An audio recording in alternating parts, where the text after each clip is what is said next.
Sir వ్యాపారం అంటే ప్రతి ట్రస్ట్ ఒక ఉద్దేశంతో పనిచేస్తుందండి. మన హైదరాబాద్ లో మాత్రం ఒక్కొక్క ట్రస్ట్ ఒక్కొక్క విధంగా పని చేయాలనుకుంటుంది. కొన్ని కనబడకుండా చేస్తున్నాయి, కొన్ని కనబడి చేస్తున్నాయి. ఇప్పుడు కనబడిని చేయని దానికి మనుషులు అనే దానికి చాలా ఉంటుంది. ఇప్పుడు చాలా మంది నన్ను కూడా 1 రూపీ పెడుతున్నాడంటే ఈయన దగ్గర ఎన్ని డబ్బులు ఉన్నాయి అంటారు. మనుషులు అనేది అంటుంటారు, కానీ మన మిషన్ ఏంటిది, మనం పూర్తి చేయాలండి. మనం అనుకున్న మనుషులకు అన్నం పెడుతున్నామా, అది ఇంపార్టెంట్, అంతకుమించి ఏం లేదు. ఇప్పుడు నన్ను ఒక ఆయన వచ్చి అడుగుతున్నాడు, ఎక్కడి నుంచి చేస్తున్నావు డబ్బులు, ఏం చెప్తున్నావు అంటే ఆయనకు నేను చెప్పడానికి ట్రై చేస్తున్నా, ఇట్లా డొనేషన్స్ ఇస్తారు అంటే కాదు ఎక్కడ ఉన్నాయి డబ్బులు అన్నాడు. అప్పుడు ఎదురుగా మనం ఆ థియేటర్ చూపించిన, ఈ థియేటర్ చూస్తున్నా ఎంత పెద్దగా ఉందంటే చూస్తున్నా అన్నాడు. దీని నిండా పైసలు ఉన్నాయి చూడు, అంత పైసలు నా దగ్గర ఉన్నాయి, ఆ పర్సు దేవుడి దగ్గర ఉంది, అవసరం వచ్చినప్పుడు ఇస్తాడని అన్నా. అంటే ఇక నోరు మూసుకుని వెళ్ళిపోయినాడు. అంటే అట్లాంటి మనుషులకి జవాబు ఏం చెప్తామండి. సో ఆయనకు అట్లా చెప్పినాను అనమాట. సో ఆయన ఇక సైలెంట్గా వెళ్ళిపోయినాడు. అంటే నీ మిషన్ లో నిజంగా ఇంతమంది తింటున్నారా లేదా, అది ఇంపార్టెంట్. అలా సంస్థలు చాలా పనిచేస్తున్నాయండి. నిజాయితీకి చాలా కష్టపడతాయి. సంస్థ పెట్టడం ఈజీ కాదు, దాని వెనకాల ఉన్న కష్టం చాలా ఉంటుంది. మళ్ళీ ప్రభుత్వం సపోర్టు, ఇట్లా వేరే NGO సపోర్టు, అందరు కలిసి చేసుకోవడం కష్టం అండి. కలుసుకోవడం. మీరు కూడా నిజాయితీకి చెప్తా అంటే ఒక ప్రశ్న అడుగుతా. చెప్పండి, అడుగుతాను. మీరు ఇప్పుడు ఈ కార్యక్రమం స్టార్ట్ చేసి 1 month అవుతుంది అన్నారు కదా, ఈ 1 month లో మీకు ఎంత ఖర్చు అయింది, ఎంత డొనేషన్ వచ్చింది? మాకు ఈ 1 month లో 60 రూపాయలు తక్కువ 2000 వచ్చినాయండి డొనేషన్. అంటే రూపాయి ఇచ్చి కొనుక్కొని బాక్సులు వేసినవి. ఇలాంటి బాక్సులు 2060 రూపాయలు వచ్చినాయండి. 2060 రూపాయలు ఇది రూపాయి పెట్టి కొన్న వాళ్ళది. ఇది కొన్న వాళ్ళే ఎందు మామూలుగా ఫుడ్ నచ్చి మీకు దీన్ని కొనసాగించాలని చెప్పి ప్రేమతో ఇచ్చి 20 రూపీస్ కానీ 50 రూపీస్ అట్లా వేసేస్తారండి. 20 రూపీస్ కానీ కొంతమంది 100 రూపీస్ ఇట్లా వేసారు అనమాట. ఇవన్నీ కలిపి మొత్తం 60 రూపాయలు తక్కువ 2000 అయింది పోయిన నెల. ఇది ఈ నెలదండి. ఓకే, పోయిన నెలది అంతప్పుడు ఈ మంత్ ఇంకా కౌంట్ చేయాలి. అంత డబ్బులు ఇలా వచ్చినాయి. మళ్ళీ కొంచెం లేదండి, ఇంకా తెలీదు. అంటే కౌంట్ చేస్తే తెలుస్తుంది. మామూలుగా అన్నదానం చేయమని డొనేషన్ ఇచ్చిన వాళ్ళు ఒక 35,000 వరకు ఇచ్చారండి. అంటే నెలలో ఒక 20 రోజులు ఇలానే ఇచ్చిన దాన్ని బట్టే మేము కొంటాం. కొంతమంది ఏం చేస్తారంటే బియ్యం సంచులు కొనిచ్చి వెళ్ళిపోతారు. 4 బియ్యం సంచులు తీసుకోండి సార్, మీకు వీలైనప్పుడు చేయండి, మా పేరు పెట్టకండి అంటారు. సో అలా ఇచ్చేవాళ్ళు కైండ్ డొనేషన్స్ ఇస్తారు. సో అలా ఉండి నడుస్తుందండి. ఫస్ట్ మేజర్ ప్రాబ్లం ఏంటంటే అండి, ధైర్యంగా మన ఆశయాన్ని నమ్మి, మన ఆశయం మీద నమ్మకం ఉండి అది నిజంగా మంచి చేస్తుందని ముందుకెళ్తే ఆటోమేటిక్ గా సపోర్ట్ వస్తుందండి. సరే అండి, ఇప్పుడు మరి సమాజంలో ఉన్నటువంటి పరిస్థితులు దృష్ట్యా పెట్టుకొని మామూలుగా ఆర్థికంగా వెనకబడిన వాళ్ళు కానీ, లేకుంటే ఆర్థికంగా బలపడిన వాళ్ళు కానీ, వాళ్ళందరూ కూడా సమానంగా చూసుకోవడం, వాళ్ళందరికీ కూడా ఇప్పుడు ఈ ఆకలి అనేది ఒక శత్రువు లాంటిదండి. ఆ శత్రువుకి మీరు ఒక మిత్రులాగా అయితే మీరు ఉన్నారు. మరి ఈ సమాజంలో ఇట్లాంటి పరిస్థితులకి మీరు సమాధానం ఏం చెప్తారు? ఏం లేదండి, ఆకలి అనేది అందరికి ఒకలాగానే ఉంటుంది.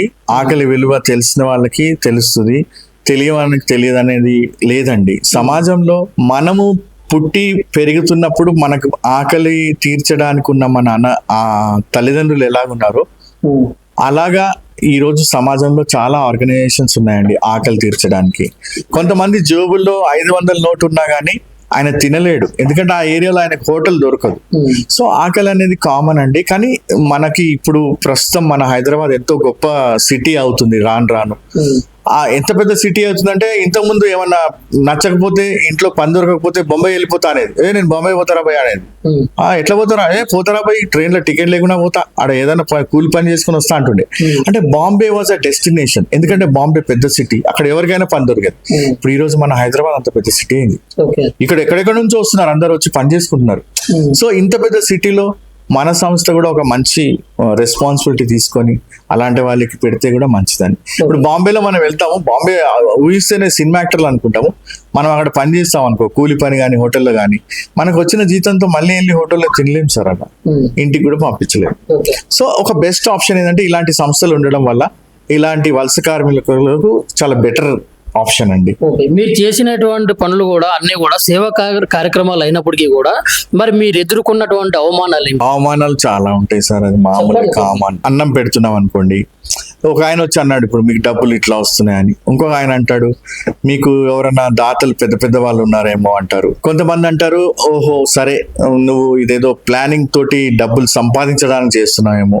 ఒక రకరకాలుగా అంటుంటారు. ఆ రకరకాలు అనడానికి నేను ఒకటే జవాబు ఏం చెప్తానంటే, ఫస్ట్ ఆఫ్ ఆల్ ఎవరైతే మంచి చేయడానికి ముందుకెళ్తుంటారో వాడిపైనే ఎక్కువ అనుమానాలు వస్తాయి. వాళ్ళు డబ్బు ఎక్కడి నుంచి వస్తుందని అనడానికంటే వాళ్ళు కూడా ఒక స్వయాన ఈ సంస్థతో కలిసి పనిచేసి అనుభవించిన తర్వాత మాట్లాడితే బాగుంటుంది.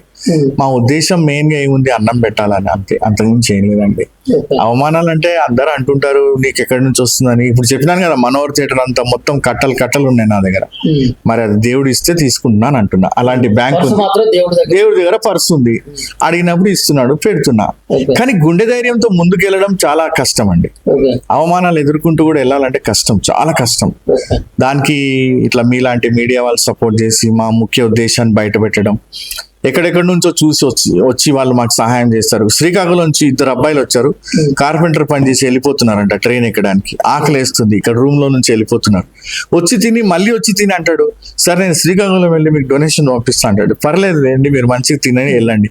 ఆయనకు సంతోషం పట్టలేక ఆయన ఏం చెప్పాలో అర్థం అవ్వట్లేదు. ఆయనకి 50 రూపీస్ వేసాడు, సార్ ఇప్పుడు ఈ డబ్బులు పర్లేదు అన్న. అంటే ఎక్కడో ఎవరికో తృప్తినిస్తుంది కదండి, చాలా అంతే. కానీ గుండె ధైర్యం పెట్టి ముందుకెళ్ళాలండి. ఫస్ట్ మనం అనుకునే ఉద్దేశంని మంచి జరగాలి, అటు సమాజానికి మంచి జరగాలి, మనకు మంచి జరగాలి, మన దగ్గర ఉన్న ప్రభుత్వంకి అనుకూలంగా ఉండాలి, చాలా అంతే.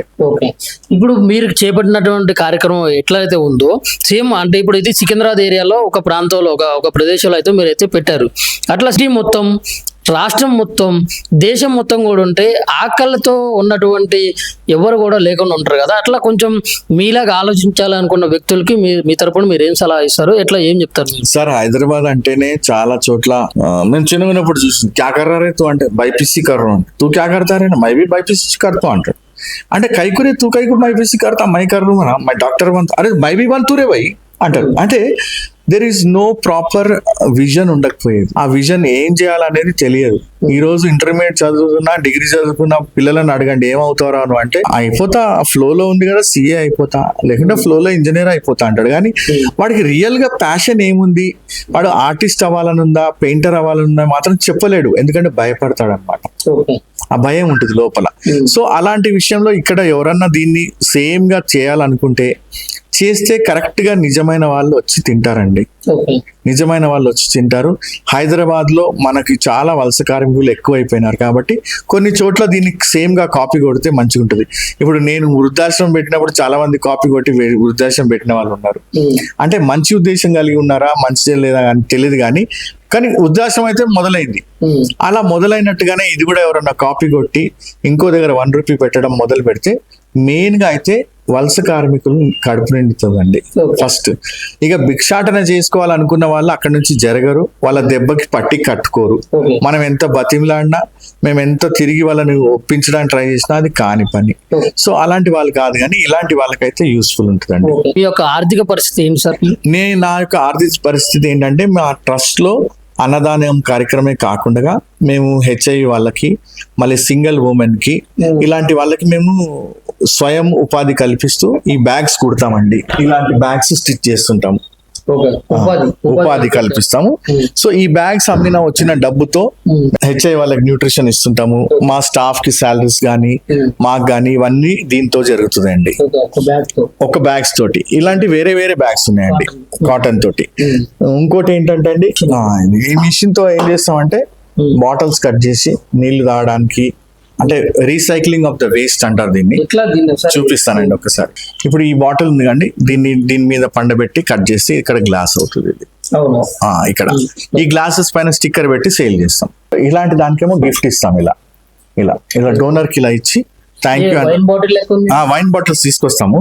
తీసుకొచ్చి ఇందులో మనీ ప్లాంట్ పెట్టి ఇట్లా గిఫ్ట్ ఇస్తాం. మా డోనర్స్ ఇది బాటిల్ ఇస్తాము, కట్ చేసినే వేరేకి ఇస్తాం. ఇది కట్ చేసే మిషన్. వాటర్ తాగడానికి, వాటర్ తాగడానికి ఇన్స్టెడ్ ఆఫ్ ప్లాస్టిక్ గ్లాసెస్ కంటే అది వాడతాం. కట్ చేసిన తర్వాత మళ్ళీ కొంచెం గ్రైండ్ చేస్తాం, సాఫ్ట్ చేస్తాం. అవి అక్కడ ఉన్నాయి, ఇలా ఉంటుంది. పాడైపోయినాయి ఆ షాప్ లో. మందన్న ఇక వాళ్ళ ఇష్టం, మంద తాగండి ఏమన్నా. సో ఇలా కట్ చేయడం నేర్పిస్తున్నాం ఇప్పుడు జనరల్ గా.